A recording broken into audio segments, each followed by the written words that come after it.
Hello, hello, hello. How are you guys doing today? Well, I made it. I wasn't sure if I was going to film a video tonight or not, and I actually thought if I filmed a video tonight, it would probably be right after midnight. I thought, you know what? Right after midnight, I'm gonna come out here, I'm gonna film a video and share my story and all this kind of stuff. And the night kind of took a different turn, actually. So it's currently 5:54 a.m. on December 17th, 2023, and I am officially 29 years sober. And it feels really, really surreal tonight. And I just got done, just had my AirPods in and was sitting out here. It's been raining a little bit. And I made a cup of coffee in this cup that I take to meetings. Sometimes I've taken to meetings for a long time, and I bought this at Walmart over 20 years ago. And so I've been drinking coffee tonight. Coffee is something that has always been very, very meaningful to me ever since I got sober. And I was like, I'm going to listen to a speaker lead. So before I get into this, I just want to say I am sober by way of a 12-step program. I have a sponsor. I have a home group. And I'm very active in a 12-step program. I'm fully aware that there are other ways to get sober. And even though that's what I do to stay sober, I realize that other people do other things to stay sober.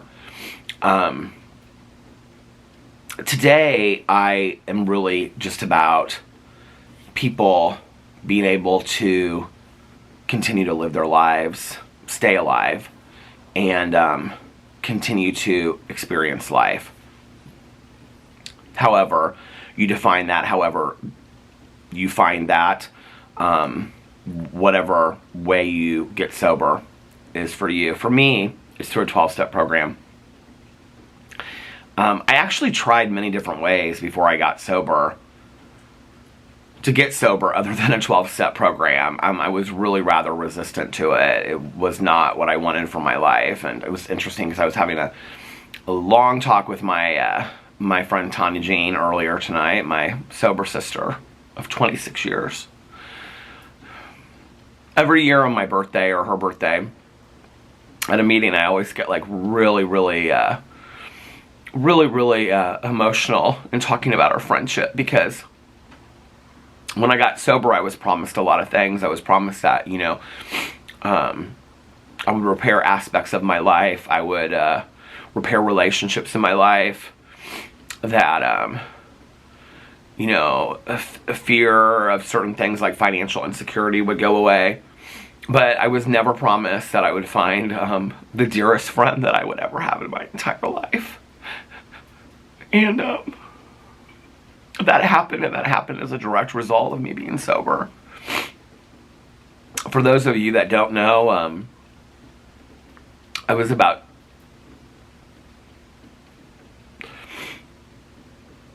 I guess I was about 4 years sober. I thought I was like 2 years sober. I guess I was about 4 years sober. I guess we're coming up on 27 years. So maybe about 3 years sober, something like that. And my friend owns a dog kennel. And I had gone there and was talking to her and started talking and figured out how we knew each other. And kind of connected the pieces of knowing each other through recovery.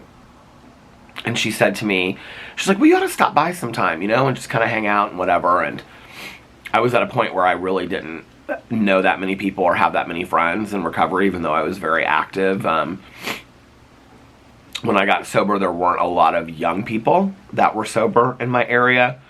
I got sober when I was 22 and a half years old. And so there was a handful of people that were sober And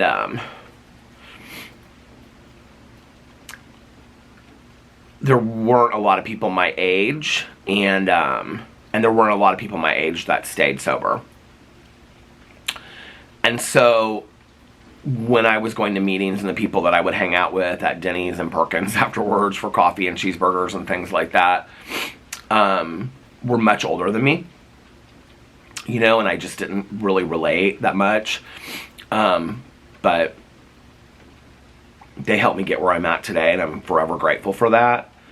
So when I met Tanya, I was at a place where I didn't really have a lot of friends and stuff, and if you watch my other videos, you know that like I suffer from really bad social anxiety, which I think people find very odd, because they're like, oh, but you make YouTube videos. But I sit on a patio and I talk into a camera. It doesn't feel like I'm talking to, you know, thousands of people.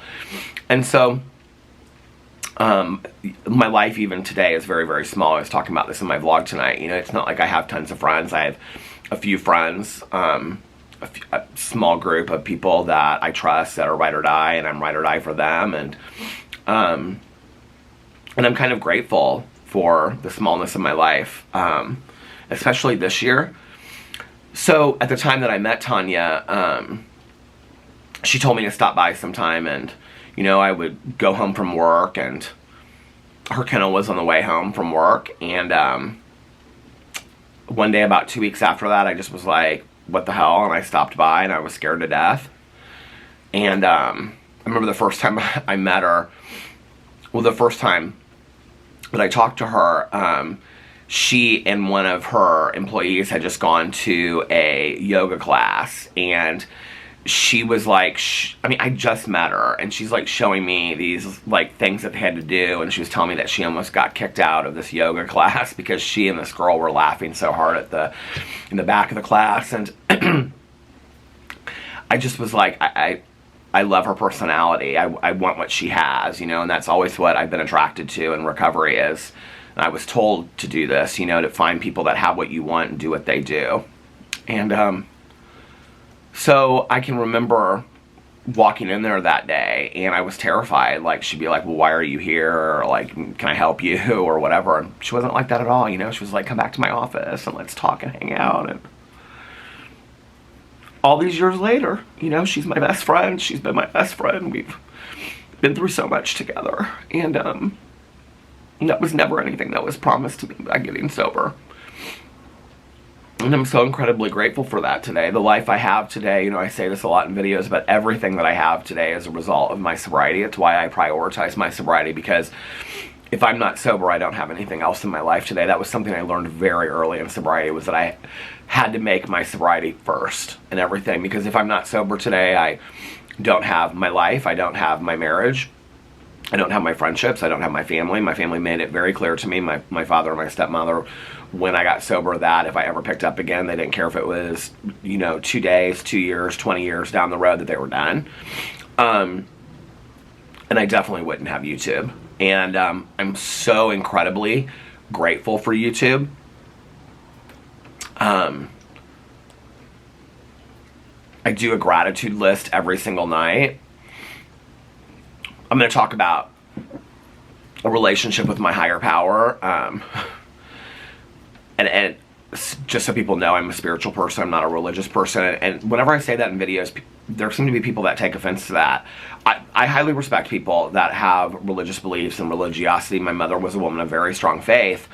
That's just not for me. But I don't disregard that for people. I think, hey, that's great. Like, if that works for you.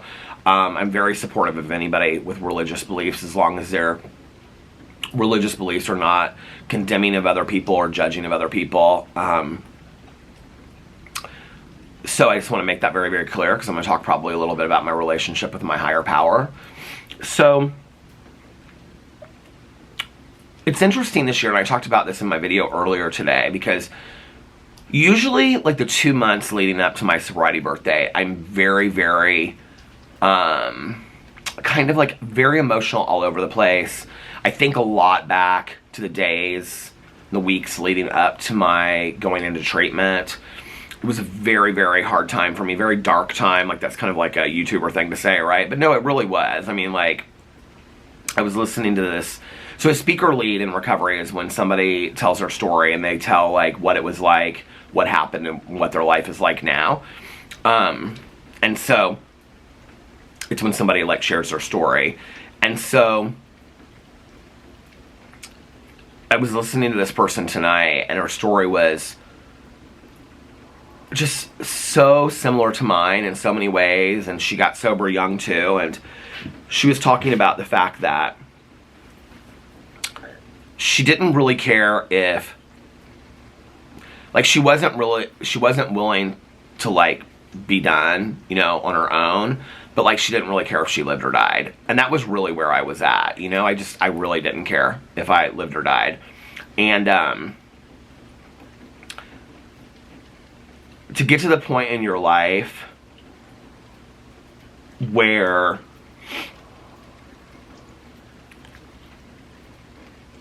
you know, she said in there something to the effect of like she had no relationships with people unless she was using them or they were using her, and she wasn't doing anything, you know, with her life, and there was really no reason for her to be here anymore. So if she woke up or she didn't wake up the next day and she wasn't here anymore, it really wouldn't matter. And that was really where I was at 29 years ago. 100%. I didn't care.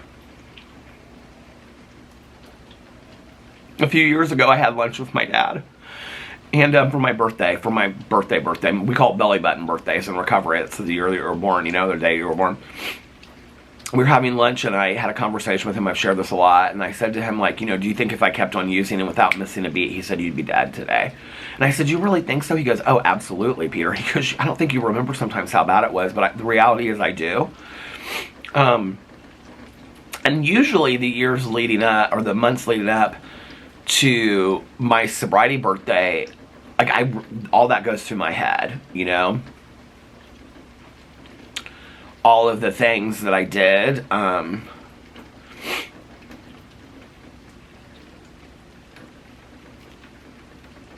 the really scary things that I did, there wasn't really anything I wasn't willing to do for drugs or alcohol.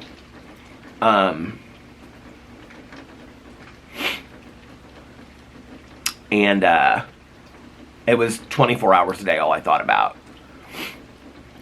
was drinking and getting high and using. It was all I thought about. And I think I can like see my apartment that I lived in at that time, right?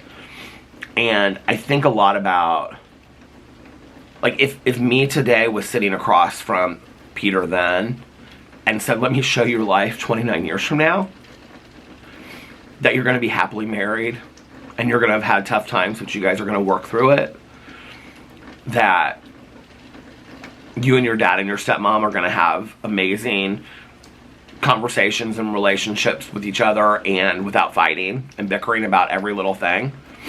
And people aren't going to be worried about you. People aren't going to be angry at you all the time. That you're going to be able to pay your bills. That you're going to feel happy on a pretty regular basis. You're going to feel free and joyous on a pretty regular basis. That the thing that's going to bring you the most happiness during the day is watching your little dog sleep. You know, it's like, or listening to a cozy mystery, or listening to the rainfall, or talking to your neighbors. I would never have believed it. I would have said, get out of here. Like, that's not anything that matters to me. I don't care. Like, I didn't want to feel. I didn't want to feel anything. I didn't really know how to feel anything. The only real emotions that I had, I really didn't know how to feel sadness. So I really couldn't feel any kind of like emotional sadness or empathy or sympathy for anybody, including myself. My emotions really ranged from extreme anger to extreme excitement. I wouldn't even know that I necessarily would say happiness or joy, because it was all false. It was all drug and alcohol induced, you know? So the 2 months, because it was right after Halloween that things just like went way down for me. that, you know, I was in college, I dropped out of my classes because it was like right before you could get some of your money back. I pocketed the money, and I think if I had looked at myself across the room in my apartment back then and said, you'll graduate from college, you'll get a master's degree, you know, I never would have believed it. I just didn't even know how to put 2 days together, you know? And so I think back about those times, and it was just so desperate. Like, I really did not care if I woke up the next day. I think many days I hope that I didn't, you know? Everybody in the world was pissed at me. Everybody in the world was worried about me. I was tired. I wanted everybody off my back. I just was like, please just like leave me alone. Let me just do what I'm going to do. I had no idea how to take care of myself. I mean, people talk about adulting today. I was listening to this girl and she was talking about making her bed, and people talk about that's not sobriety. And she said like, that was like one of the first things I learned that I did consistently, you know, in my life. And I think back on like the things that my first sponsor had me do, like make a pot of coffee every morning, make my bed every day. I mean, like, I had no ability to be an adult. I had no idea what that meant, you know? And I can remember, like, when I started working in treatment and I got my first paycheck, and after 2 weeks of working 40 hours a week, my first paycheck was $412 for 2 weeks of work. And I can remember thinking to myself, I literally could have made this in a half an hour dealing drugs. Like, that was my initial thought, you know? My second thought, because we say something in recovery that's first thought bad, second thought good. My second thought I can remember after that was, but you earned this, you worked really hard for this, you know? I used to come to my dad's house hungover, wasted, and he had this table in his kitchen that my dad loves, and it's like a slate table with wood around it, and it has this engraving of this, like, my dad loves sailboats. And it's like this blueprint for the sailboat. And I would come into the kitchen and I would like throw my feet up. I'd sit in the chair and throw my feet up in that, on that table. And I can remember my dad would say to me, get your feet off that table. When you can, I would come there, I would do a load of laundry, I would like make myself sandwich and all this stuff, hide in the kitchen, you know, put my feet up on this table, hoping that they didn't see me. I would take a grocery bag out from under the sink or the closet or wherever, and I would load it up with like toilet paper, paper towels, you know, I would like put all these quarters in there so I could dry this stuff at home and get out of there as soon as I could. And I can remember my dad would call it grocery shopping. He'd go, Pete's coming over, he calls me Pete. Pete's coming over here to he's hungover and he's coming over here to grocery shop and do laundry, you know, and eat our food. And he would come in the kitchen, and I can remember he'd get so pissed that I put my feet up on this table, and he would say, when you can afford to buy that table, you can put your feet on that table. Until then, get your feet off that table. And I remember when I got my second paycheck, I went to Pier 1 and I bought a table for my living room. And I was so proud of that, you know? I was so proud of the fact that I could afford to buy a table, and that table was, you know, nowhere near the price of the table of my dad's. But I can remember that, like, being so proud of that moment, you know, that, I mean, it's so insignificant, you know, but these are the things that I remember of, like, sobriety and, like, becoming an adult and becoming, you know, somebody that, I don't know, just, you know. So the weeks leading up to my sobriety birth date are really typically very hard for me. This year they weren't. I think because I've done so much inventory in the last 2 years and had so much therapy and worked so hard with my sponsor, who I'm so incredibly grateful for, that, like, I went through this period where I was, like, really angry that I had a really small life, you know, of just sitting on my front porch and being at home all the time and just talking to my neighbors. And then, like, that flipped. One night I was like, I actually have the life that I really want, you know? And I remember talking to my therapist about this. I made a list of all of these things that made me feel like my life was really small, but they were the things that I was the most grateful for, you know? And that's what I was going to say earlier. I do a gratitude list every night, you know, when I go through, and the first thing I do is I talk about my relationship with my higher power, and then I always say that I'm grateful for my life, my health, and my sobriety. And then my relationship with my husband and my dog, my house, my friends, my family, I go through and list them all. And then I always say, in my experience on YouTube, of being able to make videos and that people want to watch my videos. I'm grateful to that beyond belief, you know? This is nothing that I ever thought that my life would be. To be able to share anything, an opinion, a story, an experience, anything. This is never anything that I ever thought that I would do, that somebody would, you know, that they would want to watch. So, I'm extremely grateful.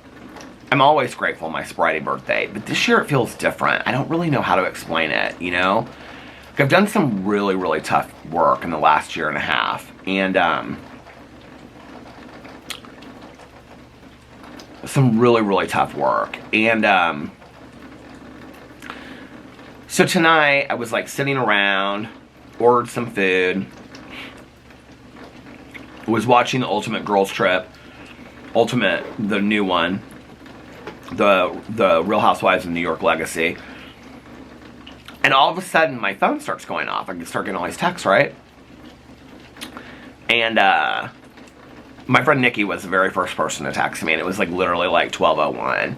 And she was like, yay, congratulations on your sobriety birthday and stuff. And I started, you know, all these people on Twitter and stuff were like tweeting me. It was so nice, you know, and I didn't even know, like it came in like, you know, whatever. And it's interesting because the night that I got sober, I had gone to this bar with some friends, and then I was completely wasted before I even went there. And then I drank more there, was in a complete blackout, and had, you know, been smoking weed all day long and eating pills. I remember going into the alley and smoking, because it was like this, it was the Vogue in Indianapolis, and I remember smoking crack with somebody in the alley, somebody that I didn't know. And then a friend of mine was there, and we went to his house in Fountain Square, which is way, way, way south. And I remember, like, getting to his house, like, he drove my car, and he, like, took my keys and, like, tried to hide them in his bedroom and stuff, and I was so pissed, and he was like, you can drink as much as you want, but you're staying here, and blah, blah, blah, whatever. And that day, I had been watching the Charlie Brown's Christmas on repeat. Like, I can remember getting up and, like, taking a shower and, like, eating a bunch of Vicodin and drinking all day just to get normal. Like, that's what it took for me just to get normal at 22 and a half, you know?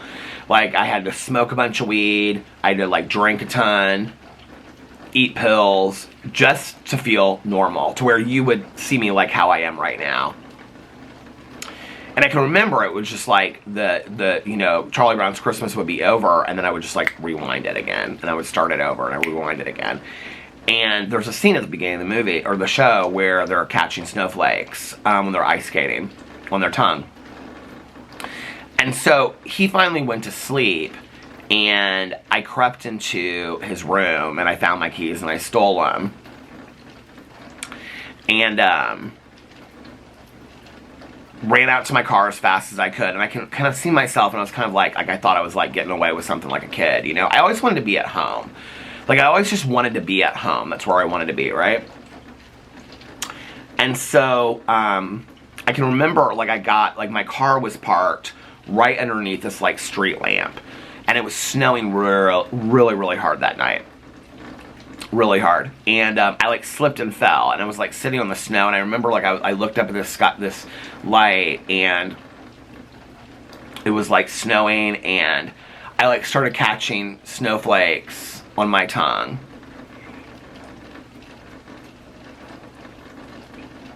And then it was this long descent into hell of getting back to the north side of Indianapolis where I lived. Drove my car through the side of a Perkins restaurant. Ditched my car in a ditch. And called my dad, and my dad came out there with my stepmom. And I remember my dad put me in the back of his car, and my dad said to me, he goes, because I had a lot of legal issues, and he said, you know, you can go to jail or you can go to treatment, but I'm done with you. Like, I'll pay for treatment this last time, but I'm done. Like, it's up to you. And I knew that I wasn't gonna make it in jail. Like, I don't know in that, I mean, this is black. Like, I have glimpses of this, right? I have glimpses of sitting in the back of that car. I have glimpses of sitting in treatment, like doing this assessment, which would have probably been around this time, about 6 a.m. that morning. I remember sitting there with my stepmom. I have glimpses of it, but I don't remember a lot. But I do remember my dad looking at me and saying, you can go to jail or you can go to treatment, but I'm done with you. And I knew in that moment, like, I wasn't stupid. Like, I knew, like, being gay, I wasn't going to make it in jail for that long. And that was probably what I was going to be facing. And so, of course, I wasn't stupid. So I said, okay, I'll go to treatment. And I remember going into treatment and doing this assessment. I don't really remember what I said in this assessment or anything like that, but my stepmom was sitting next to me, and so she was giving all the information and stuff. And so they, like, you know, did this drug screen on me, came back, like, positive for, I mean, like, all this stuff, right? I blew something that, like, later when the doctor told me, he said, you should have been dead. He was like, the numbers you blew, like, you should have been dead. You should not be alive with that much alcohol. I was literally drinking so much every day. Like, it was never getting out of my system. And he was like, you shouldn't be here. You know, you should be dead. And I'll never forget my stepmom looking at me and, like, holding my hand. I mean, I was just, like, completely out of it, right? I can see myself in these 2 chairs up against this wall, because I ended up working at that treatment center. And so I know that area very well, and it was right outside of the admissions area. And I can remember her just, like, looking at me, just, like, tears in her eyes, like, crying, you know, bawling, and her looking at me and saying, you know, like, please just do this. Please just go in. Please just do this. You need to go. And I just didn't know what else to do, so I did it, you know? And I remember waking up the next day, and I was like, what the hell did I get myself into? And I remember there was this guy next to me. He was, like, 6'8", and he was, like, snoring like crazy, and he was, like, a heroin addict going through withdrawals, and he was, like, moaning the whole time. I mean, having had so many friends going through opiate withdrawals and things like that of that nature, like, I mean, it was horrific. And I just, you know, like, I was like, I gotta get out of this room. Like, I can't do this, right? I mean, he was like, and I was like, where am I? Like, how did I get myself here? Like, I had really not a lot of memory. And so I can remember, like, on this little desk, they had, like, my clothes were bagged up, right? And just a mess. And so I couldn't put those on. So they had, like, scrub pants and, like, this robe, and there was, like, a white t-shirt there, and I put this stuff on. It was like a hospital robe, hospital scrubs, like this white t-shirt, and then, like, these, like, fuzzy deals that have, like, you know, so you don't slide on the floor. And I went out there, and I went to the nurse's station because I was, like, going to check myself out. And I met face-to-face, and there's something that we say in recovery, and that's God moments. And the God moment is when something happens for a reason, right? Like, that was a God moment. Like, you know, if you're, you know, thinking about doing something, somebody calls you, and then you're like, oh, that was a God moment, right? Like, and I've had a lot of God moments where my higher power or God has, and I use the word God just because it's the easiest thing for me, but my higher power, I have so many moments in my life where my higher power has stepped in. And I'm going to talk about that in just a second, but I go to the nurse's station, and I'm face-to-face with my neighbor. And I knew she was a nurse, but I didn't know that she worked in this treatment facility. And her daughter, if you've watched any of my vlogs or videos, I talk about how it was me and these 2 girls, and we ran the neighborhood, and we would talk to all the neighbors and laugh and pop our gum and all this kind of stuff, you know? And her daughter was my friend in the neighborhood that I had known for years and years and years. And here she is, she's working in this treatment facility, and I was like, I gotta go, like, I gotta check myself out of here. And, you know, she had taken my vitals were, like, off the charts, they were bad, and she was like, I'll never forget, she, like, looked at me, and she, like, reached over to the counter, and she said, you're really sick, Peter. She was like, please stay. She was like, I'm, like, really worried about you, like, you're really sick. And, I was, like, so scared in that moment, like, I didn't know what to do, like, I didn't want to stay, but I didn't know how to leave, and the camera stopped, and I didn't even realize it. But while I was waiting for my dad that night, And I kind of have like a glimpse of standing in line, you know, probably like swaying and whatever, but like I had like $20 or $40 on me, and I can remember there was this Kroger grocery store right there, and I went in this Kroger grocery store and I like bought as many packs of cigarettes as I could, because I knew I was going to jail. At that time you could smoke in jail. I knew that I was going to jail or I was going to treatment, and either way I was going to need cigarettes. So, I had all these packs of cigarettes. This is so weird. I remember I smoked Camel Wides. While I was in treatment, I switched over to Newports while I was in treatment. But, so she hands me these cigarettes, and she told me to go down to the lounge because they had like real coffee in there. And the detox unit was the only place in treatment where they had real coffee. And by real coffee, I mean caffeinated coffee. And so I went down to this lounge, and there was like one other woman in there, and I remember I looked out the window and it was like blizzard conditions, and there was like snow and all this kind of stuff like blowing, and it was like bad. There was like mounds of snow out there, and I was like, you are so screwed, like you are stuck. And I called my dad. It was either that day or the next day. And I remember there was this woman, her name was Rosie. She's since passed away, and I worked with her for a long time. And I went down. You had to go through these double doors, and between these double doors and another double doors that went into the main part of the hospital, there was a payphone for the detox patients. And I called my dad, and I said, come and get me out of this place. And he said, I'm not coming to get you. And he said, and I've called all your friends, and I've called your mother and told them not to take your phone calls. And I was like, what are you talking about? I was so pissed. And I was like, there was a scene in the movie When a Man Loves a Woman. I love that movie so much, with Meg Ryan, and it shows her like crying on the payphone. Like, I mean, that was me. Like, the range of emotions, of feeling emotions and detoxing off of alcohol, let alone everything else, is no joke. Like, at all. It is no joke. And I said to him something about, like, you need to bring me a bunch of cigarettes or something like that. He was like, I'm not bringing you anything. Like, you need to sit your ass there, blah, blah, blah, whatever. And I remember, like, I was so pissed. I, like, slammed the phone down. This is what a spoiled-ass brat I was, you know? My dad's gonna pay for me to be in treatment, okay? To help me get healthy so I don't die. When I find out later that the man was worried about me every single night, you know, that he was gonna get a call that I was dead. Literally every night he was worried about me, you know? And I didn't care. Didn't care in that moment, didn't care before then, right? And I'll never forget, like, when he said that to me, he was like, you're gonna sit your ass there or whatever, and I just, like, took the phone and I was like, bang! Bang, bang, bang, bang, bang, bang, bang, bang, bang, bang. And I just, like, kept on banging it. And I'll never forget this woman, this little short woman, comes, like, opens these double doors, and she was like, is everything okay? And I was like, I was like, yes, or something. I can't remember how it all went down, but she was like, I thought so. I mean, she was, like, up to here on me. And she was like, you need to get back to your room.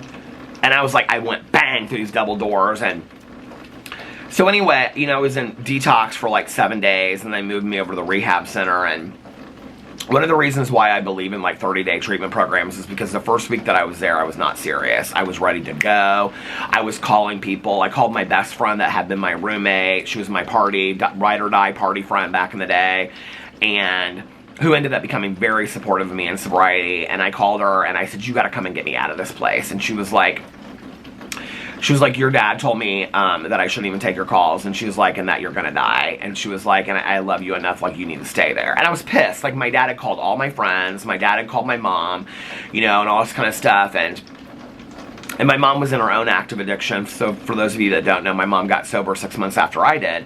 And I was terrified, you know, I didn't know what to do. And it's snowing outside, it's like blizzard conditions. Nobody can hardly get to me anyway. One friend brought me, like, all these Michael Crichton books and cigarettes and Aveda shampoo and conditioner, because, like I said, I was a spoiled brat, right? Man, I got that shit beat out of me, you know, in treatment and early recovery, that I thought I was so special and unique, you know? And what I realized was I was no better than anybody else, you know? And, so, the second week, when I was in treatment, I spoke up a little bit, But I started to learn to shut my mouth. Like, if I wanted to get out of there, I needed to learn to shut my mouth. And the third week, I really started to listen. I think I was there 36 days. And this was not my first time at the rodeo. It wasn't my first treatment. And the third week, I really started to listen. Like, it really started to sink into what I was saying. And if y'all have heard the Pickle Lady story, that was where I went to a meeting on New Year's Eve. I'm not going to get into that whole story because I've shared it before, but everything changed for me on New Year's Eve. I read the first 164 pages of the basic text, and, you know, there's a part in there at the very end where it says that, you know, we will meet some of you along the way as we trudge the road to happy destiny. And I didn't know what happy destiny was, but I knew that I wanted it, and I knew that I wasn't happy.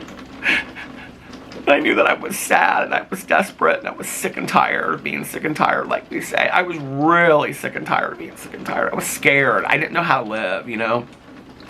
And everything changed for me on New Year's. And then, you know, and then I started getting really scared to get out of there. And I'll never forget my counselor, who's still a friend of mine today. And, you know, she looked at me.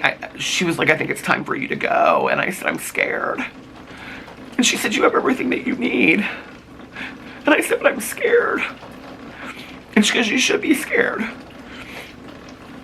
She goes, but this is going to be the most important thing that you ever do within your entire life. And nobody can ever take this away from you. And she said, you know, there's got to be a fine balance between being afraid and being confident and having all the tools and skills you need, and you're there.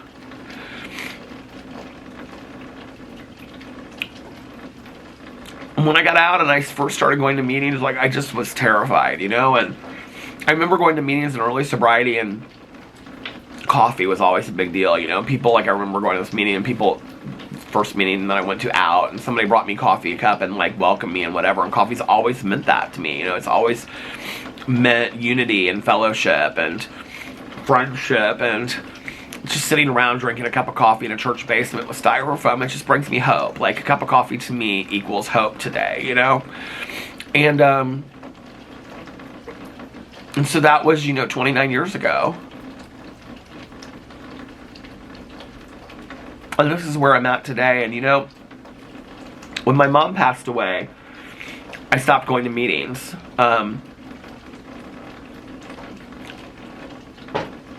For quite a while. And I was really angry at God. Because I didn't really know what to do with that fear and that anger of losing my mom. And the only way I could make sense of it was to be angry at God. Why would God take the person I love the most, I was the closest with? Which was completely irrational, but that's what I did with it. And then I got into an argument with somebody at my home group. And then I was like, F them people, they don't know me, I don't care about them.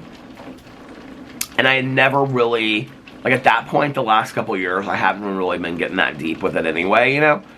And so it was easy for me just to walk away. And I did. I walked away. And then I met my husband. And I hadn't really grieved appropriately my mom. I hadn't really felt my feelings. I was angry. And I thought that this man that I met was going to fix all my problems, because all the other previous times in my life before I got sober, and then a man had fixed my problems. A man had validated my existence. A man beside me meant that I was desirable, that I was important, that I was good enough, you know. Just recently learned that a couple years ago in marriage counseling, that I don't need a man to define my self-worth, you know. And I learned in marriage counseling that, I've shared this a lot in my other videos, but that I choose for my husband to be in my life, and he chooses for me to be in his life, and that's pretty powerful, you know. And if we don't make it, or if we didn't make it, I was going to be okay. I wasn't dependent on a man to define my existence, and that I was good enough on my own. But I didn't get that for a really long time, you know. And so I met Alex, and I thought he was going to fix me. And I threw myself into that relationship, and spent every second by his side. Wasn't going to meetings, wasn't connected with sobriety at all for several years. Was at an all-time low. Really not a very nice person. Had no emotional sobriety. This is what this speaker lead was about tonight, was emotional sobriety. And you know, emotional sobriety to me is who are we once we put the drink or the drug down, you know? And this girl tonight was talking about, this woman was talking about emotional sobriety being our lived experience of living happy, joyous, and free without alcohol and drugs in our life, right? Like, that's what our higher power wants for us, is to live happy, joyous, and free, and to have healthy relationships with people. And she talked in there about her sponsor would say things to her. Her sponsor sounds a lot like my sponsor. Would say things to her like, okay, you're going to do this work so that you can, you know, go up to the next level or whatever of growth. And she said to her at one point, she goes, how many levels of growth are there? And she goes, as many as you want them to be. You know, it's like my sponsor always says to me, like, how sober do you want to be? How happy do you want to be? You're the one that has to do the work. You cannot put this on anybody else. It's nobody else's responsibility. You cannot blame people in your life for shit, okay? This is on you. Right? Like, my sponsor is so hard on me, you know? And my therapist is hard on me and tells me, I mean, it's both with compassion and kindness, but they tell me what I need to hear, you know? They push me to do the work, and I'm grateful for it, because there was a long time that I wasn't, you know? And I wasn't happy, and I was a nasty person. And during that period of time, that was who I was. And, you know, but for the grace of God, I never picked up and used during those years. But I had no emotional sobriety. I was basically a dry drunk. And a dry drunk is somebody that just puts the alcohol down, but they don't do any work on themselves. And I would talk to my sponsor every couple weeks. You know, he would check in on me. My sponsor at that time, that just passed in the last year, with 41 years of sobriety, he would call me every couple weeks and check in on me, and talk to Tanya all the time. Kept on, you know, she was my lifeline, you know, to recovery, and also my best friend through all of that. And she would say to me, you know, like, do you want to go to a meeting? And I'd say, no, I appreciate you asking me, but no, I don't want to. I never thought, like, I don't need to go anymore, or I don't want to be part of that. Like, it was always my plan that I was going to go back, but I was so terrified to walk back through the rooms. Like, or into the rooms. I was so terrified of what people would say or what people would think. And,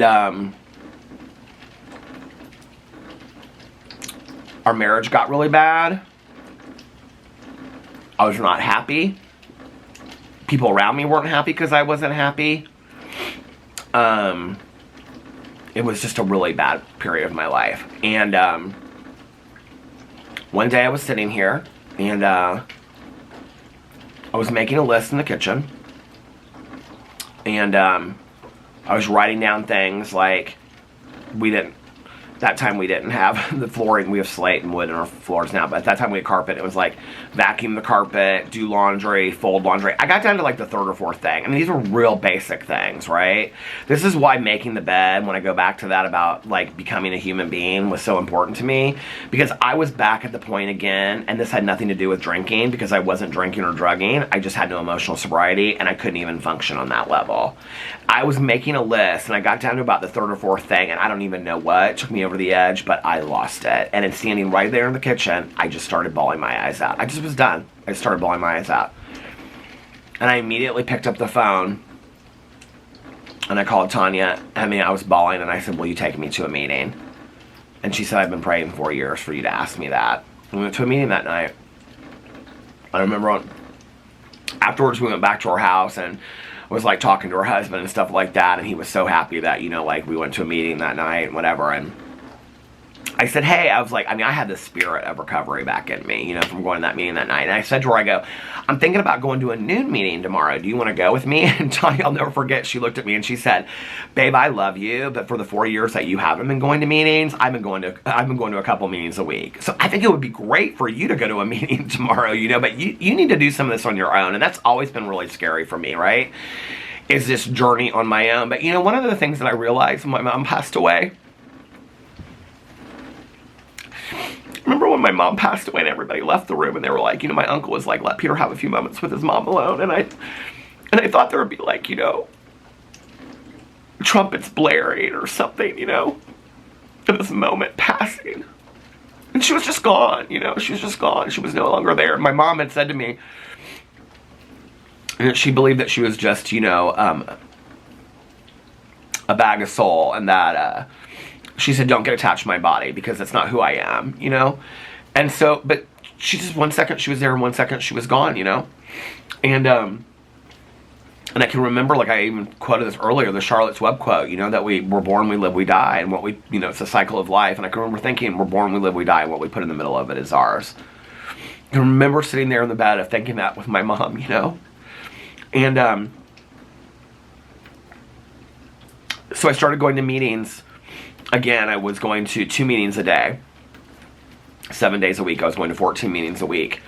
And Tanya has said many times it was like I was a newcomer back again. And a newcomer is somebody that's like, right, sober again. And I was going to meetings and working with my sponsor. And it was just, and Alex and I, we had like a schedule where on Friday nights we would have date night, and then Saturday nights, like, he would go out with his friends, and I would go to this, like, candlelight meeting, and then afterwards we would go to Steak and Shake, a big group of us, or whatever, out to eat somewhere, play games, and then on Sunday I would go to this 11 o'clock meeting, and then we would go to brunch, and then I would go to an afternoon meeting, and then he and I would, like, hang out on Sunday nights and stuff like that. It was very scheduled, like, how we would watch movies and stuff, because when I came back in, I told Alex, I said that, that night or that next day, I can't remember, I said, I'm doing this. Like, I have to do this. And it's either going to save our marriage or I'm going to save myself, but I have to do this. And he was 100% supportive.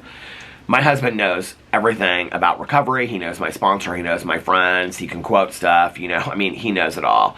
And he is 100% supportive of me. And I was terrified. I was terrified that I was going to lose him, But I had to do that for me to save myself. I had, at that time, 3 really good girlfriends. Oh, little bunny rabbit just ran by. I have a friend of mine that believes that when bunnies, like, run by you, that's good luck. So that's kind of weird. But I had 3 really good girlfriends at that time that I was going out with a lot. And one of them was my friend Melissa. And I called all 3 of them, like, 2 days after that, and explained to them that I wasn't going to be going out to bars anymore. Occasionally, but I didn't plan to go anytime in the near future, and that wasn't going to be my life anymore. And I called all 3 of them, and I explained that to them, and I said that I wanted to continue to be friends with them. And it was really hard for me to do that. I don't know why, but it was really hard. It felt like first days of sobriety when my counselor had me call these people and tell them I couldn't hang out with them anymore, And this video has kind of like gone in a direction I never thought it would go. I don't know, I had an idea I would talk about some things in here that I heard in this lead, and then ended up talking about a bunch of other things. But anyway, 2 of those friends I don't ever talk to anymore. They were like, okay, well, we'll continue to see each other, and I'd call them from time to time. They wouldn't call me back. I didn't really ever hear from them anymore. And when I wasn't the good fun Peter going out, they didn't really want a whole lot to do with me. But my friend Melissa said to me that night, she said, or that day that I called her, she said, this isn't going to change anything, and we're just going to get closer, and I'm here for you. And we have, 100%. She's been there for me through all of it, and I'm so grateful for that. So I had to lose 2 friends to make one friendship really strong. And I've gained so many friends since I came back, and I'm so grateful for all of it. And I honestly would not be here today if it wasn't for my sobriety, It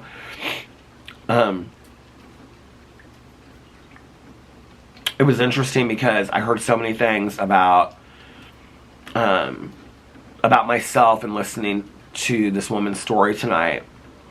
And I kept on being reminded of the wheelbarrow analogy in recovery, which I didn't actually learn until 2 years ago, a year and a half ago.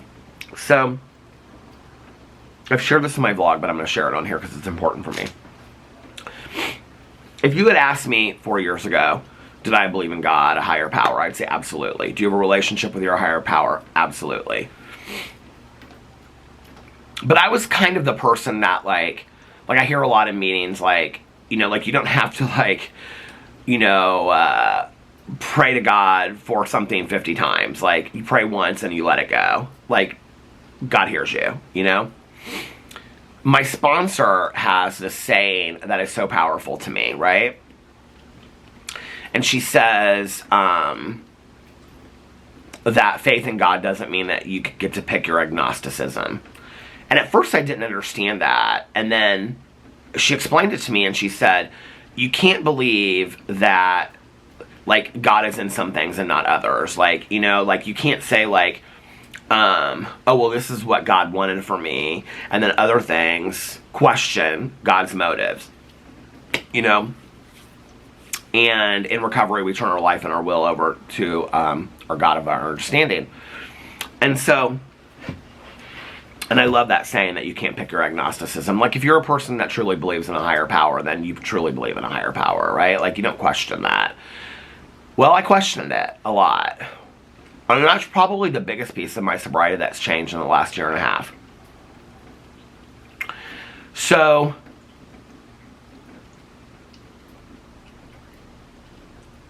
things are going good in my life.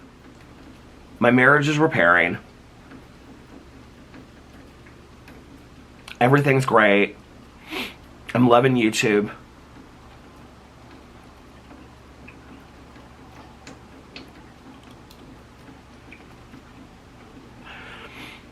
And I was working really, really hard in my life to, like, be a really good person, you know?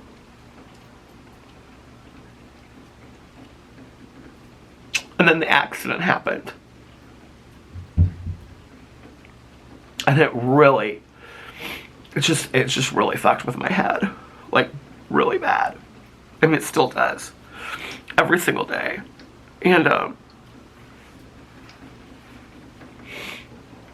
I just really started questioning a lot, you know?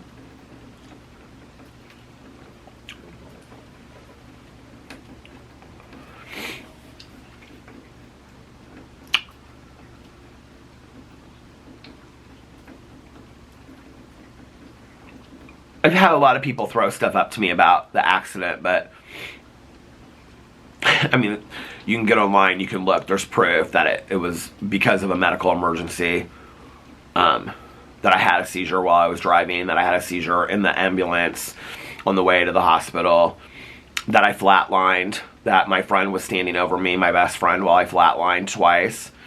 But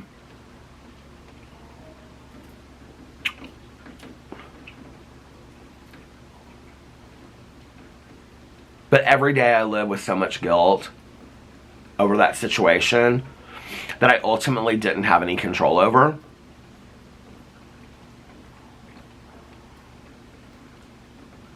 I was approved to drive.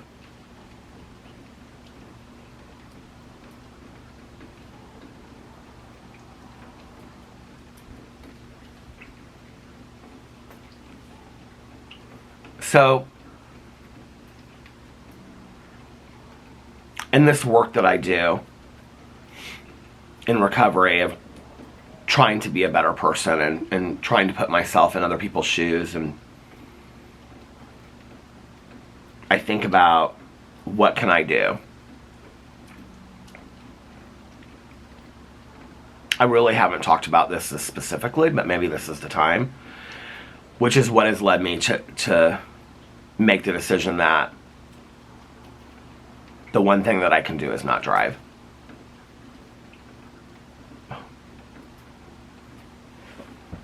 For the families that were involved, for the people, that's the one thing that I can do.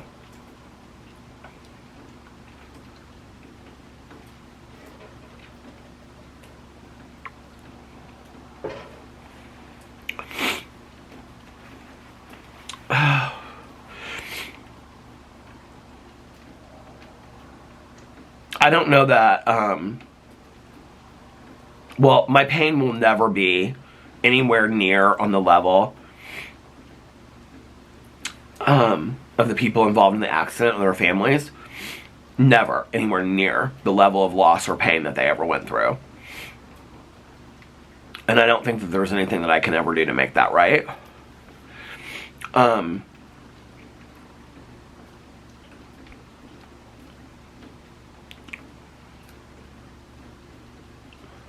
as much as I know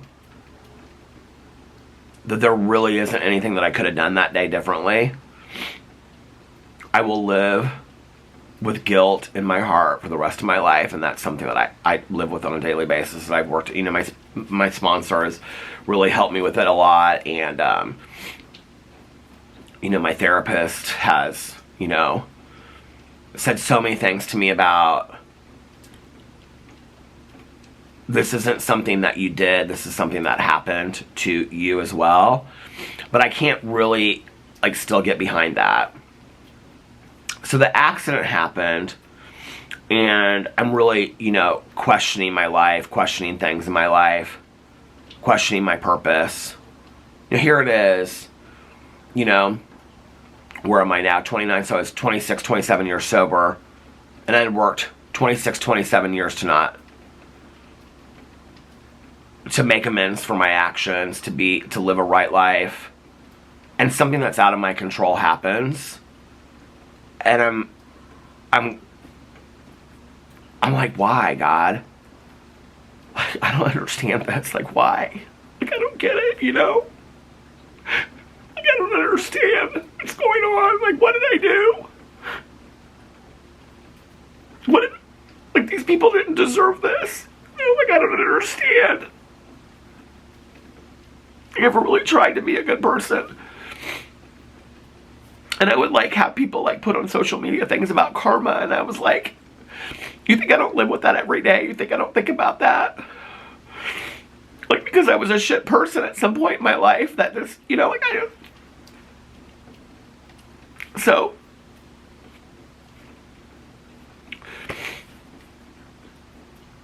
this is going to stop in a second, or a couple minutes, so I'm going to stop it now, so before I get to this next part. Okay, so, the months go by, and that was February, and then in April, I think it was my first meeting back, going back to my home group meeting.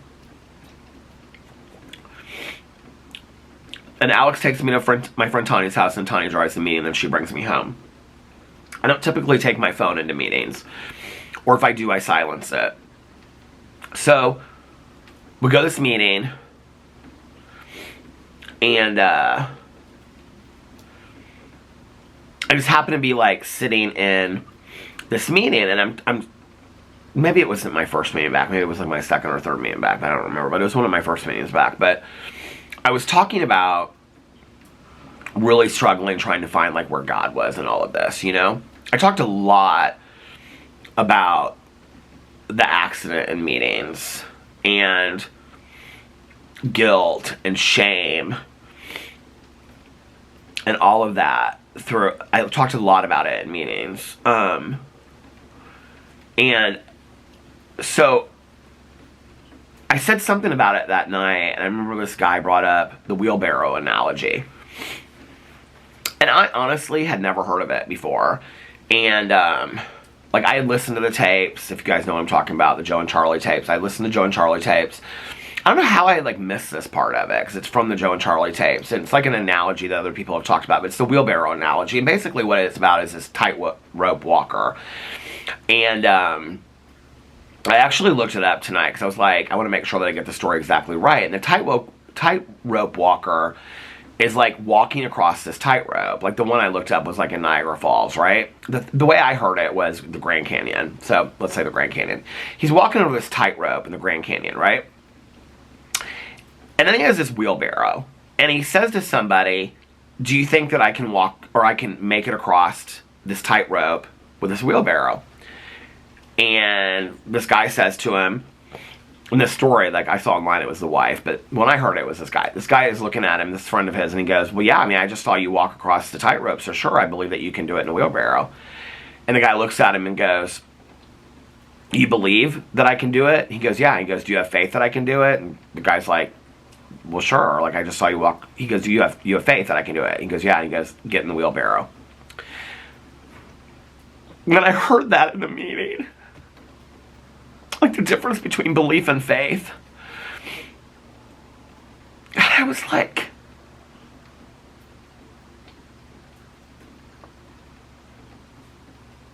it hit me so deep, you know? Like, I'm like questioning, like, where is God in all of this? You know, this, like, is this all bullshit? Like, is this all fake? Like, I put, like, God into all of this, you know, and I've tried to change, and I'm trying to be a better person, and for what, you know, like, and so, I get out of the meeting, and I turn on my phone, and I've got, like, all these text messages from Alex, and Tucker hadn't been doing well for a couple days, and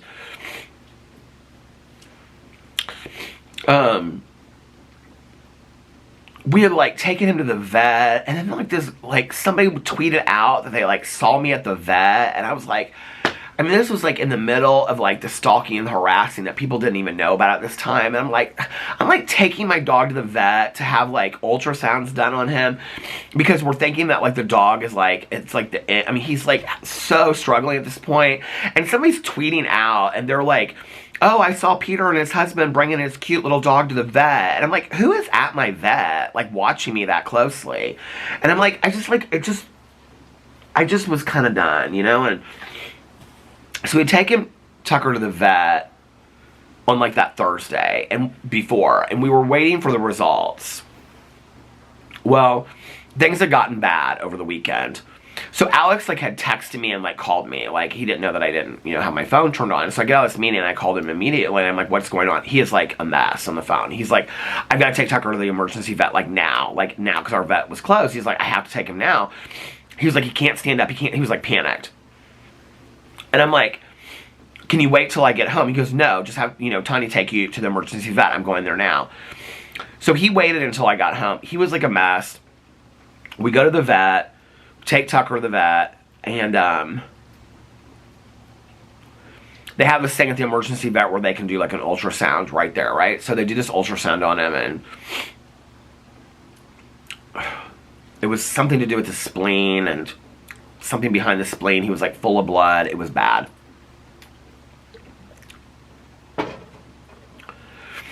And so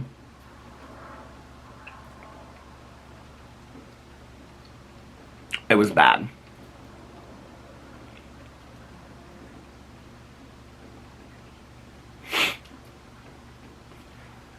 And I was like, okay, here we go again. Where's God? Is there a God? Is there a higher power? Where is God? And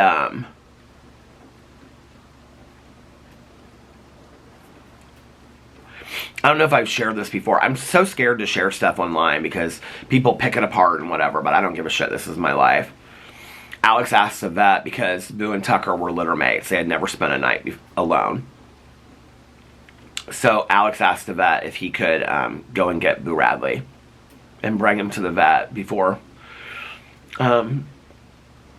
She said that if we took Tucker home to wait for our vet, the chances were that it could rupture and that he would be in extreme pain and die that way. And she was like, there's only one choice that you have to make. And I called Tanya, and Tanya was bawling, and she was like, you know, it's just...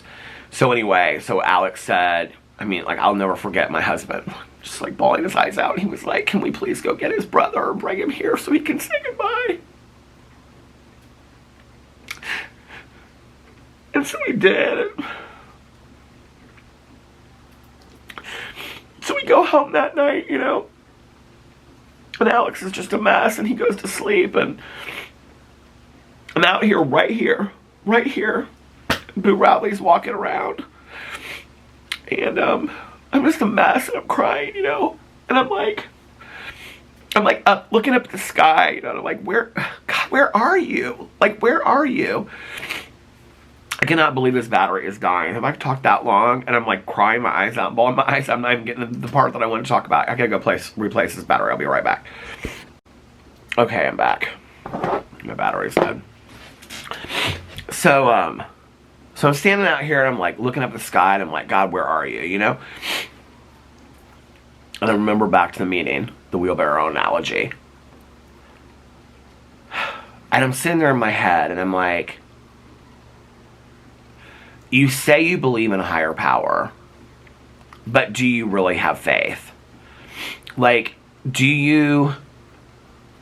you get in the wheelbarrow? Because I was questioning God a lot for all those years, 26 years or whatever, right? 27 years. Like, always kind of like, oh, I have a higher power, but, you know? And that couple months, I was almost convinced there was no higher power, you know? And at the same time, having friends of mine that are going back out and using, friends of mine that are dying from overdoses, friends of mine that are going through divorces. I mean, I had so many friends of mine that were going through total misery in that last year, you know, leading up to all of that, that I was like, I mean, I remember talking to a friend of mine that, like, went back out and was like, all this horrible stuff had happened. And I said something to her about, like, and she was a person that had really, like, strong faith. And I said, well, what about God? And she said, fuck God. She said, no God would put any one person through all this. And I can remember thinking to myself, I hope I never get to that point. Because I don't know what I have if I don't have, like, my relationship with my higher power, right? And then the accident happened. And then it was, like, a lot of stuff after the accident. And then, like, the final straw was Tucker. And that God moment was sitting in that meeting hearing the wheelbarrow analogy that night. Because I was done with God in that moment. I was kind of like, I don't, there's no God. Like, I can't do this anymore. And so I was standing out here, and Burelli was running around, and I was, like, looking up. I don't know, I always think God's in the sky, like heaven or something, right? Sylvia Brown, the psychic, said that, you know, like, heaven's like seven feet above us or something like that. She turned out to be a fraud, but I loved her back in the day. So anyway, I was like, you know, you always say that you believe in God, but, like, would you get in the wheelbarrow? And when I realized there had been a lot of moments in the last several months specifically, but even in the last couple years, where I wouldn't get in the wheelbarrow. I wasn't willing to turn things over. I wasn't willing to let go of things. I wasn't willing to focus on myself and do the work. I was questioning a lot of shit in my life, you know? And I remember thinking to myself that night, you need to either get in the wheelbarrow or quit acting like you really believe that much. You need to either turn it over or figure it out your own way. And I was like, okay. And I'm not great at that. I'm not going to say that I'm 100% perfect at that today. But that moment was a defining moment in my life. Of all the way back to my first year of sobriety, when my very first sponsor threw the basic text at me, because there's a line in the basic text that says, God either is or he isn't. Well, I'm not even sure God is a he, but I don't know if God is a she or what. I don't know, you know. But I'll never forget that my sponsor threw the book down because I was, like, asking all these questions about God and the higher power and all this kind of stuff. And he was like, God either is or he isn't. What is it? And I was like, he is, you know. And it was in that moment that I was like, God either is or he isn't, or she is, or whatever it is, you know. Is there a God or is there not? And that's, Peter, you got to decide in this moment. And that was a defining moment for me. When I started turning things over. Addiction is a lot about control and needing to control things in your life. And so I realized in that moment, I don't really have any control over anything, you know? I have control over the things that I do, which led me to making decisions about driving and things like that, not driving.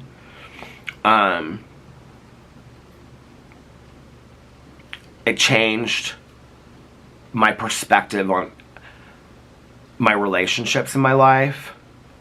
It changed my perspectives on even how I do YouTube videos and things I wanted to start speaking on.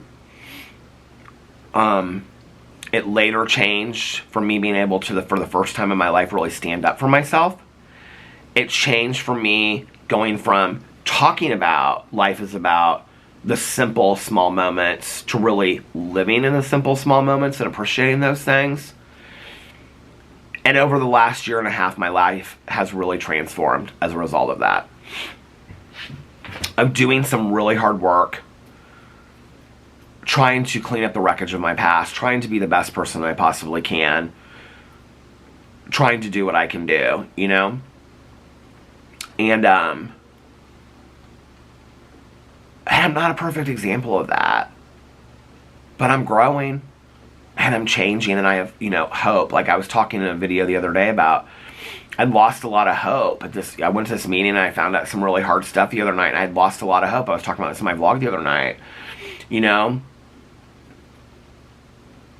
Tonight I got that hope back.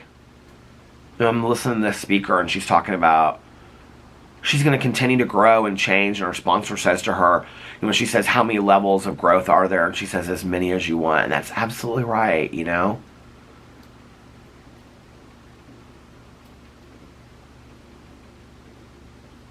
I'm not a great person. I'm never going to be a perfect example of anybody great, Like I said, there's a God and I'm not it. I'm going to continue to F up. I'm going to continue to make mistakes. I hope I learn from them. I hope I grow from them. I hope I learn and grow from them quickly. I hope as time goes on, I hurt less people and I make fewer mistakes and I learn and I grow from them. And I hope that I continue to go through levels of growth and I take opportunities for change, as my sponsor says, and opportunities for growth, and I continue to be a better person. But I do know one thing. I sure as shit am not the person that I was December 17th of 1994. Today I have people in my life that I love and they love me very deeply. I have people that I would do anything for and they would do anything for me. I have amazing relationships in my life. I have a career beyond my wildest dreams. I feel so blessed that people want to watch my videos and hear anything that I have to say.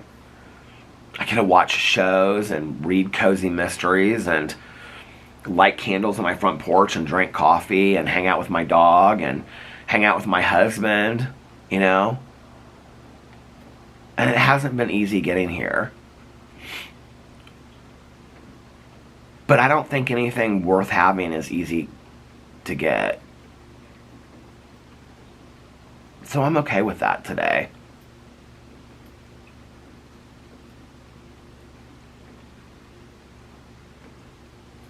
I said in my prayers tonight to my higher power, I said, thank you for 29 years of sobriety. I didn't do this on my own. I did this with my higher power.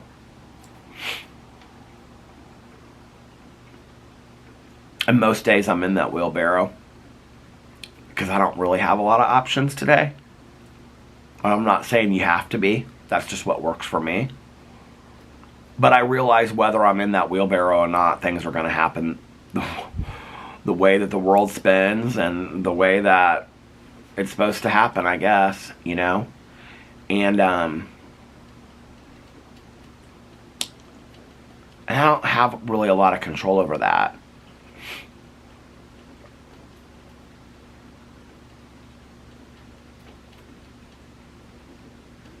This girl said something in her lead that really hit home with me, I've heard this from my sponsor and all my other sponsors that wherever I am in my life today is exactly where I'm supposed to be.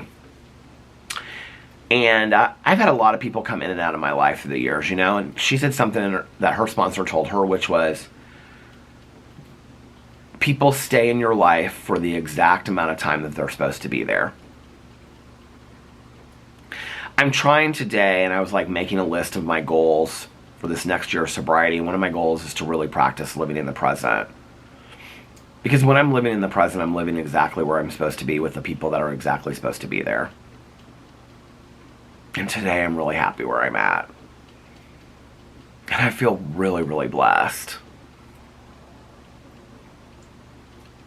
Sobriety isn't just about not drinking or not picking up a drug. Sobriety is about a design for living. It's about a way to relate to people. It's about having a pause button. It's about having peace and serenity in your life. It's about interacting with people. It's about trying to clean up the wreckage of your past and admit when you're being an asshole. It's about taking a look at the things in your life and trying to do the best that you possibly can with what you're given. It's about appreciating things and having gratitude for things and accepting things the way that they are. It's about loving life. It's about what happens once you put the drink or the drug down.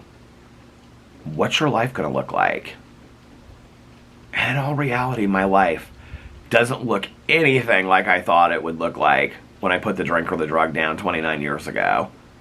But I'm damn happy with how it looks today. So, thank you guys for being present for part of my journey. I love you, and I will see you tomorrow.